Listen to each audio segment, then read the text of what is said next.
नाज़रीन ख़बर आहे बख्शापुर मां अब्दुल ख़ालिक चाचड़े की रिपोर्ट मूजिब बख्शापुर लगमियाणी थाने जे अदगोट फ़कीर जंवर समेजो में समेजा बिरादरी जी बिंदुरनि में ज़मीन के मामले तां पुराणो तकरार बीहड़ भड़कियो थियो। गोठ मथां जवाबदार दुर जम्मू सब्ज़ोई वारनि का करे औरतुनि ऐं मर्दनि मथां हवाई फायरिंग करे लठियुनि कुआड़नि सिरोटनि जो वस्कारो लाड़े ॾिनो, जंहिंजे नतीजे में लठियूं कुआड़ियूं लॻण सबबि अली हसन समेजो, साईंदाद समेजो, अलीजान समेजो, मोहम्मद बख्श समेजो, अलीगोर समेजो, सैफल समेजो, मियांदाद समेजो, दादमू समेजो, मुमताज़ अली समेजो, अलिफ समेजो, मुस्मात ज़ैनब खातून समेजो, कबीरा खातून समेजो, नज़ीरा खातून समेजो समेत 18 ॼणा शदीद ज़ख़्मी थी पिया। वाक़े जो इतला थाने ते ॾिनो वियो, पर पुलिस वाक़े वारे हंधि न पहुती ज़ख़्मियुनि खे वारसनि खणाए मियाणी थाने ते आंदो, जितां इलाज लाइ लेट वठण बाद ज़ख़्मियुनि खे बख्शापुर रहीम यार ख़ान अस्पताल ॾांहुं मोकिलियो वियो आहे। दूरियूं मोर्चा बंदि थी विया आहिनि। वक़्फ़े वक़्फ़े सां फायरिंग जो सिलसिलो जारी आहे, जहिड़े दौरान इलाइक़ो मैदान जंग बणिजी वियो। वाक़े जो केस दाख़िल न थी सघियो।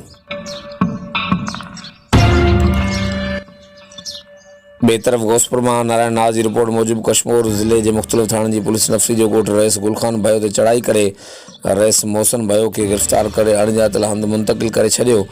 जे बाद भया बिरादरी के सवें माण्हुनि गफ़ार भयो, गिदरू भयो, अमीन भयो ऐं ॿियनि जी अॻुवाणी में उनड़ पुल भरिसां इंडस हाईवे ते कश्मीर ज़िले की पुलिस ख़िलाफ़ एहतिजाजी मुज़ाहिरो करे टारनि खे बाहियूं ॾेई सख़्त नारेबाज़ी कंदे रोड ब्लॉक करे छॾियो। रोड ब्लॉक थियण सबबि ईंदड़ वेंदड़ ट्रैफिक मुअतल थी वई।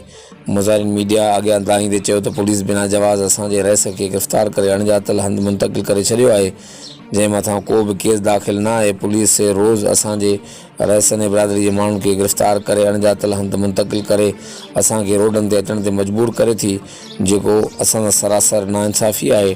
वस वारा वाक़े जो नोटिस वठी इंसाफ़ ॾियारे।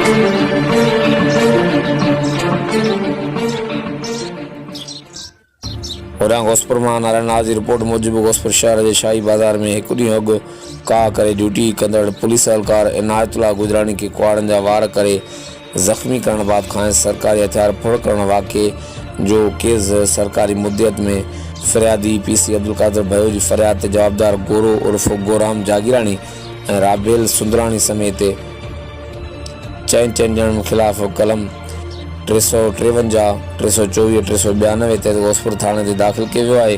पुलिस पारां वाक़े में मारिजी वियल ॾोहारी जा 2 धारदार केस दाख़िल कया आहिनि।